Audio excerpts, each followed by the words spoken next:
Have a great day, students. Welcome back to our online lectures.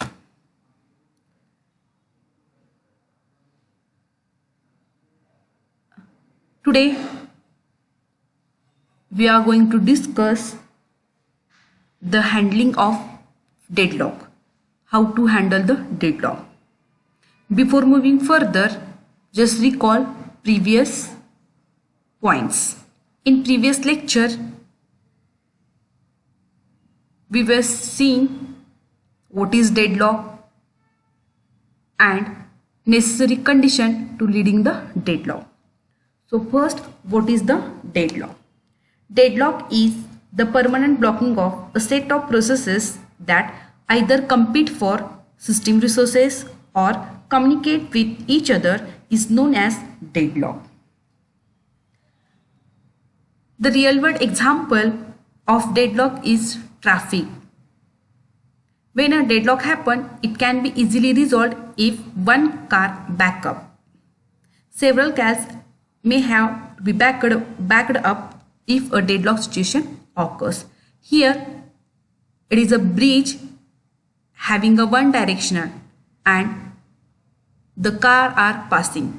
But in a situation in the middle of, the car is passing from the right direction as well as the same time from the left direction, and this condition is occur as a deadlock. The next, system model. A system consists of finite numbers of resources to be distributed among a number of competing processes.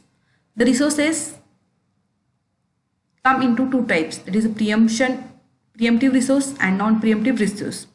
Preemptive resources that can be taken away from the process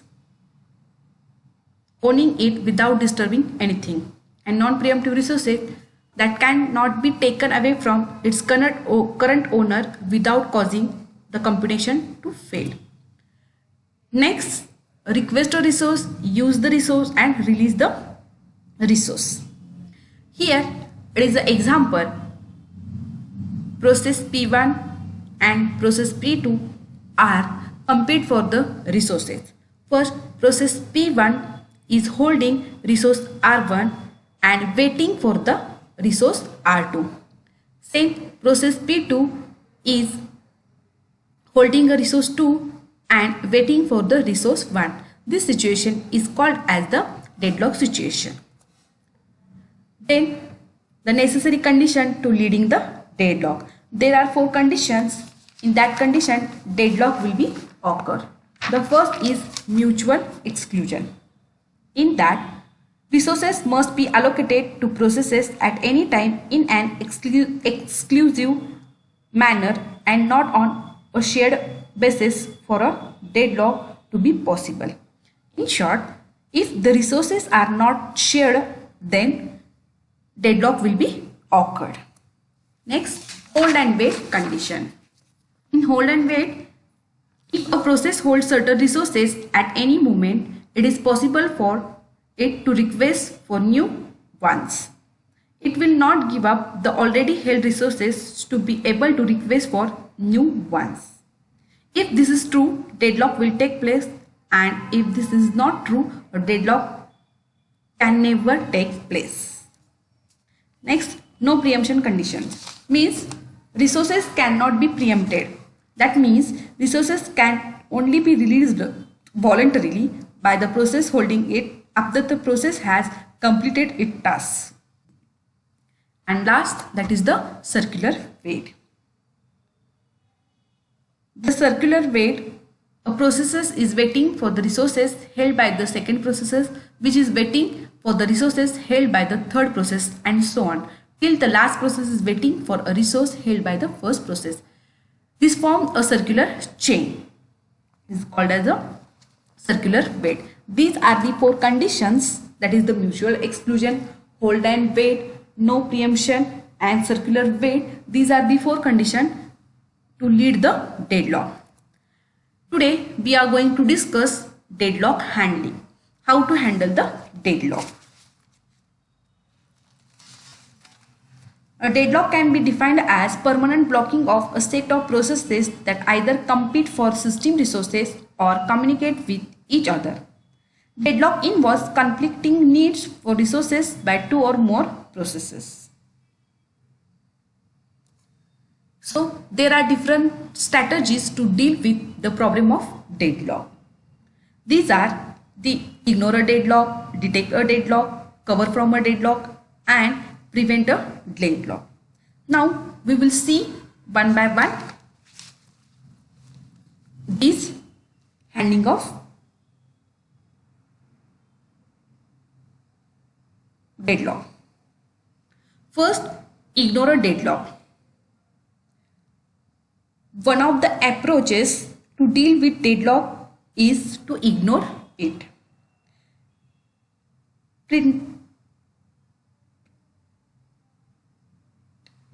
Pretend as if you are totally unaware of them.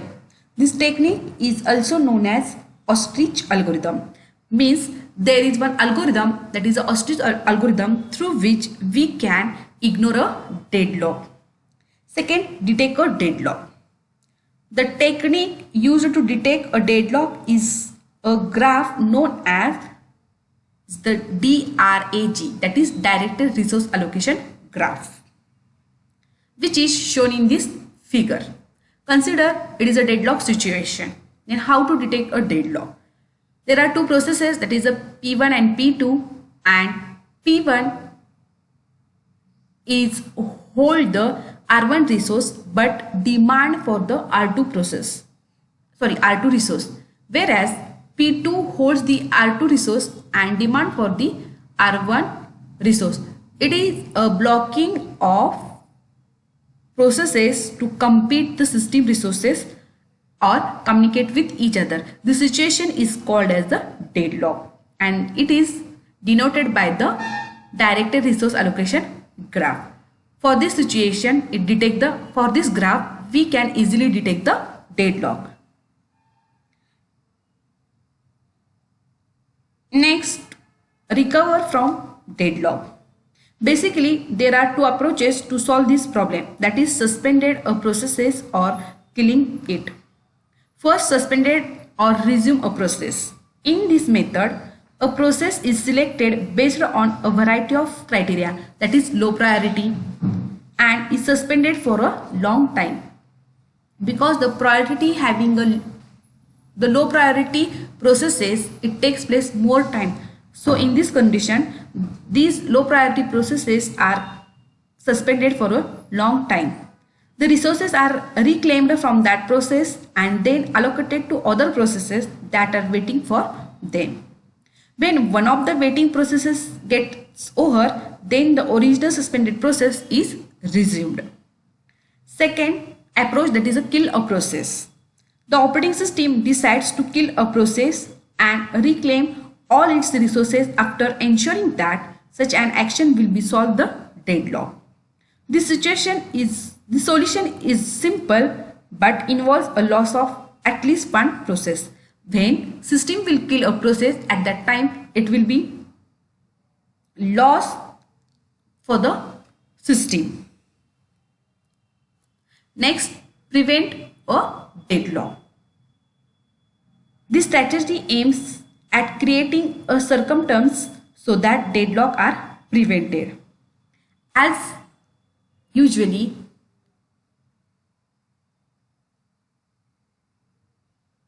prevention is better than cure. So, deadlock also we can prevent by the four conditions. Those are mutual exclusion condition, hold and wait condition, no preemption condition, and circular wait condition.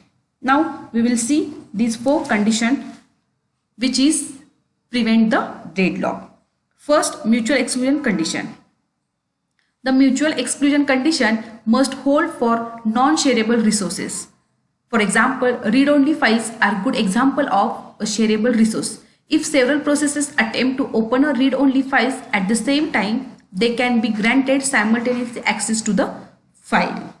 Means, if every resources in the system can be shared by multiple processes, then deadlock would be never occur.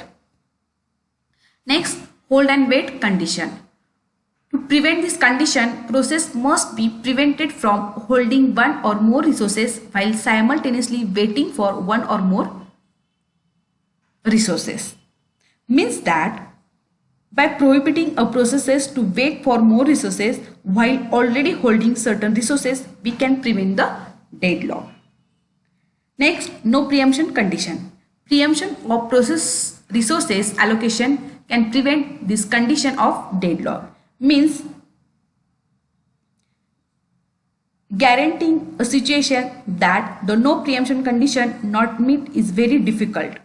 If we allow the resource allocated to a process to be taken away forcefully from it, the problem of deadlock may be solved. And last, that is the circular wait.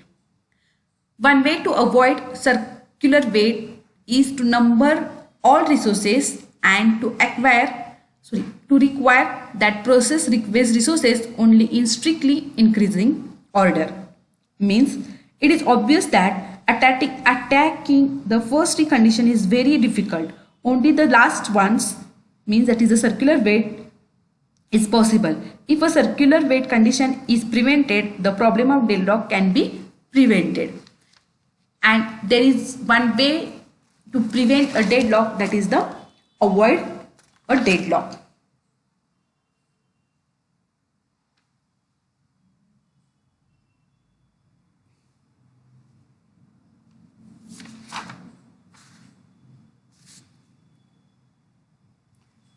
To avoid a deadlock, there is one algorithm, that is the Banker's algorithm, through which we can avoid the deadlock. Deadlock prevention is concerned with imposing certain restrictions on the environment or process so that deadlock can never occur. There is still difficulties in deadlock prevention, therefore a compromise was sought by the operating system. So the operating system aims at avoiding a deadlock rather than preventing one.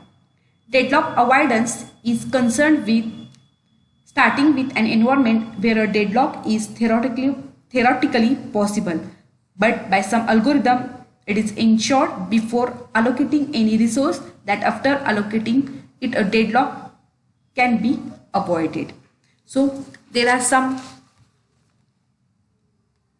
strategies through which we can handle the deadlock. Once again, I listed there are different strategies we can avoid a deadlock, that is ignore a deadlock, detect a deadlock, recover from the deadlock, prevent a deadlock, and last one, that is the avoid a deadlock.